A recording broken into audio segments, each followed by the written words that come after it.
Enoch knew that his son was the key to the flood coming, and when he died, the flood would come. And if you'll check out the chronology of the numbers in the Bible, Methuselah died 7 days before the flood came. Wow. And that's why God said, yet 7 days I'll cause it to rain upon the earth, okay? So when you start studying this whole idea of crunch time, God says 120 years, and then God says, yet 7 days I will cause it to rain. And then it says, in the day that they didn't expect it happen. So you got 120, then you've got 7 days, and you got one. The closer you get to the event that is mentioned in Scripture taking place, time becomes crunched. Jesus preaches 33 years, right? No, he lives for 33 and a half years, but he preaches for about 42 months, and then he has the week of passion, and then suddenly he has the day of crucifixion. So as we get closer, and this is why, for example, people have said for years, and I hear this, well, we've heard all of our life the Lord's coming. We've heard all of our life the tribulation. We've heard this. Come on, we've heard this and things. And even Peter said that there are scoffers who say, where is the promise of his coming? It's not that they don't think he's coming, but they're saying, show me. This, everything's going on. So you warn people, you pray with people, you teach it to people, and because things continue the same, they act like that nothing's going to happen. But what we have to understand is, as you get closer to an event, let's say you get closer toward the tribulation, toward the revelation of the Antichrist, toward the rapture, however you may believe, and there are differences of beliefs on timing, and I don't argue that with anyone because we'll find out one day, won't we? You know, but the thing is, as you get closer to the event, you're going to see more events happen closer, and it's like you wake up, something else, bam, something else. And it didn't used to be that way. It used to be like once a year you'd have one event, maybe two events. You turn on the news, it's like every day. That's right. Something is happening, and you're saying, man, what? And it's the alignment. And I know we'll probably talk about, North Korea and some things, but I'll share something with you later if you'll remind me. It's very interesting about Saudi Arabia that's most people have not heard. And it's really interesting. So I'm going to let you kind of direct. I just want to introduce you. Maybe that to the people. We just feel like everybody Who is knows this you. man speaking? Who is this man that's just taking over the program? We love it. You began preaching at 16 and haven't stopped. Yeah, haven't stopped. 40, how would that, 42 years probably. Praise Is that right? God. Somebody add that up with me. Yeah, add it up for him. And so you're married to Pam. Yep, 35 years. 35. Right? Known her for 38. Oh. Yeah. The only thing I'm writing on my kind of like the legacy that God has given us through the stories. Yes. And the only thing I would do different in my ministry, in my life, is I'd marry her earlier, and that's the truth. Oh. No, I would have. And I would have had 1 or 2 more kids if I could have. That's so sweet. Yeah. Wow. I mean, I waited 2 years. I was afraid she'd interrupt the ministry because I fasted and prayed all the time, stayed in the hotel room. I didn't want anybody to bother me, I thought a marriage would be a disruption. But having known what I know now, I would have probably married her 6 months after meeting her. You started out in your early years of long revivals. So that's what I was told anyway. No, it's 11-week revivals. We went to one church in winter and left in the late spring. And then another one went 8 weeks, and a lot of them went 5, and the average would go 3. I used to go just to preach, and it would go 3 weeks, 3 weeks, 3 weeks. So we had a lot of those kind of... Then you have your Manifest TV show. When did you start that? Do you remember? We actually got a word from the Lord, Manifest. I heard the voice of the Lord in 1988 in Zephyr Hills, Florida, at an all-night prayer meeting. And the Lord said, this will be the name of your TV program. I didn't own a camera, studio, or nothing. It took 12 years. And then we started about 2000, and it's on every major network now. Yes, it is. Well, not secular, but Christian Well, networks. we love it. satellite. And so you've written, is it true, 70 books? So I have that 70 number at right? least. 70 books. These would count the little 32-page ones that I wrote a long time ago that nobody can find. Some of them I did away with. Some of them are in a vault. You'll never see them. You talk about things happening. So much is happening that epic events are being ignored. In fact, the normal media or the, what do you call them? Fake news. Fake news, you call it. Yeah, really. Well, they call it the mainstream media, but... Well, Sarah Palin calls them the lamestream media. So Yeah, I think she does. That's another That's good word for right. it. It's really true. It's It is. a very biased group. And Very sad. so much has happened. If you are a Christian, you should notice what the president has actually accomplished. Yes. and what he's caused to happen. Yeah. And I think what happened a few days ago, the 70th anniversary of Israel, the rebuilding of Israel, and the fact that we moved the embassy to Jerusalem. What do you think about that? This is what maybe people in the rush of media controversy don't understand.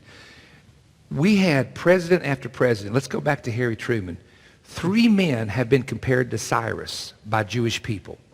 3 men. Really? I have Harry Truman's, the biography of his life. And when Harry Truman, when the UN was about to partition Palestine to form Israel, there were a lot of people in the U.S. who said, don't do it, because you're Right. going to cause a war with the Arabs. It's going to go on and on. General Marshall was dead set against it. Harry Truman, however, had in World War I been in a foxhole with a Jewish man. So they talked to each other, and he said to Harry, what do you want to do when the war's over? He said, I think I'll be president one day. That's what Bill Clinton said at age 15, and it happened, you know.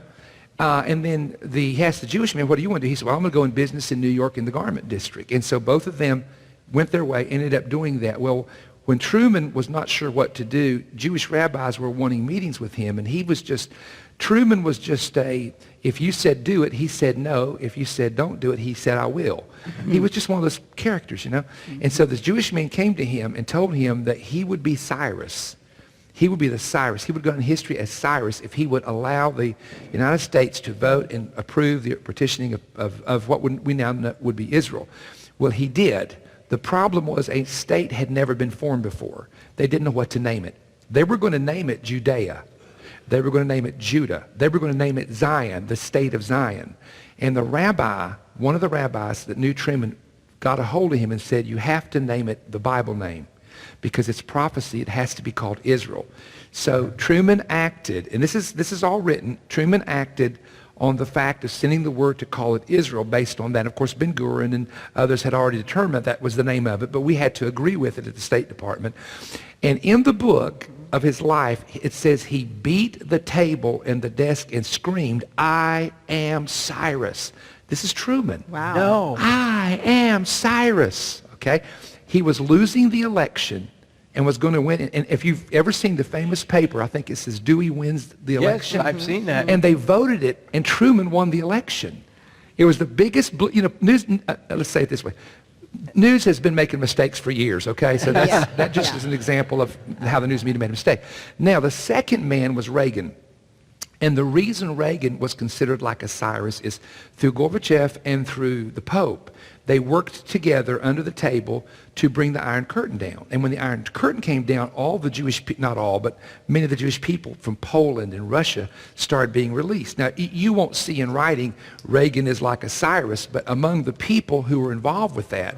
And just so you'll know, because some people may not know, Cyrus was one of the kings. You had Darius the Mede and Cyrus, and you had these kings of Media and Persia that overthrew the Babylonians. And when they came into Babylon after 70 years and overthrew Babylon, Cyrus is the one that signed the decree that the Jews could go back to Israel, could go back to Jerusalem as their capital, and could rebuild their temple. So this is why we're getting into the Cyrus comparison, because he was an historical figure in prophecy.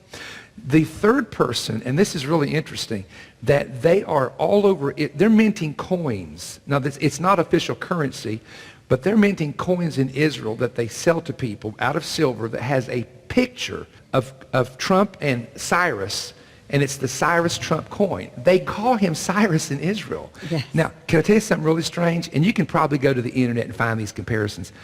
Barack Obama went to Egypt and saw a painting of a pharaoh and screamed out, "Oh my Lord, he looks like me." This pharaoh, I promise you, looked exactly like Barack Obama.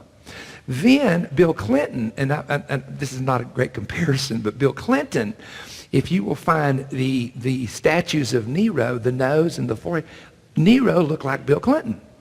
And if you take the beard off of Cyrus, which some folks have tried to do because he looks like a side view of Donald Trump. Oh! No, it's really funny. And I don't want to overdo that, and that's not some great prophetic revelation. But the 70 years, you know this, and I know you know it as well, that we do a lot of study on biblical numbers and what they mean. Yes. Here's the interesting thing about 70. The number 70 is the number 70 is all over the Bible. 70 souls came out of Jacob. That's in the book of Exodus. The Sanhedrin had 70 members. Jesus appointed 70 to go forth two by two. In fact, I have about a list of 10 places in the Bible where 70 is mentioned. 70 is interesting, Jim, because it conceals all of the major prophetic numbers of the Bible. For example, when you're 20, that's the military age in Israel and was in Scripture. When you're 30, that's the age of the priesthood. 40 is the number of testing, and after 40 comes victory, and then you have 50, which is the Jubilee. Now think about this. In 70 is 50 plus 20. That's the Jubilee and the age of the military. In 70 is 40 plus 30. So if you in 70 is 10 multiplied 7 times. Now why is that important? Because they went to captivity for 70 years, and God did this because they had 10 commandments and broke them.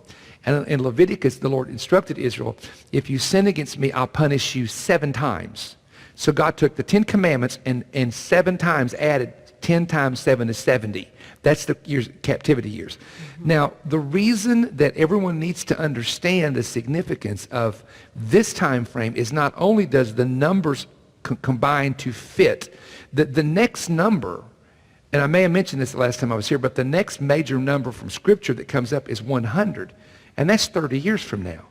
So we're in right now, and I've tried to evaluate from Scripture, from the studies that we do, from the Hebraic perspective, from biblical numbers. I've tried to really look at, why is this significant? And I do believe it's twofold. In Romans 11, there are 2 trees. There's a tree that is Israel, that's the natural tree. And there is a olive tree, which is called the wild tree. And Paul said that because of unbelief, some of the branches of Israel were broken, and the wild olive branches were grafted into the tree of Israel. Now that is simply a picture of the Gentiles coming into the covenant, whose root is in Abraham, whose root is in that tree of Israel. Then Paul begins to say, because of unbelief were some cut off. Then he talks about the Gentiles who've been grafted in. He said, but if the Gentiles, and I'm paraphrasing here, you can read Romans 11 later, but if the Gentiles go into the same unbelief that Israel did, God is able to take away their branch and regraft in Israel again. This number 70 is significant because it can allude to what we call the fullness of the Gentiles. And this is what Paul said in Romans 11. Blindness in part has happened to Israel until the fullness of the Gentiles come in. Now, one of the reasons we know that the fullness of the Gentiles is coming in is because, let's say from the time of Cornelius in Acts chapter 10, that the Gentiles have predominantly received the gospel. And even in the 1st, 2nd, and 3rd century, you find that a lot of the Jewish people, because of the destruction and the scattering, they remained in their Jewish beliefs and Jewish teaching and Judaism, and the Gentiles basically became the Christians and the church builders and so on. Now, this has been going on for a long time, 1,800 years, more than that. Now, here's the key, when you see the Gentiles going into unbelief, then that's when you know that God is about to do the transfer. Wow. And he has to turn his attention back to Israel. The thing happening now... So we're there now. No, we are there now. In fact, I'm not trying to make predictions. This is the year it really begins. Wow. This is the year. I knew this had to be one of the great moments in history. And the thing is, Jewish rabbis and Jewish people are coming to know Christ by the hundreds. By the hundreds. Isn't that amazing? In Israel and around the world. It's happening, It's people. happening. I could tell you stories. It's absolutely incredible. My sister, I mentioned the opening, brought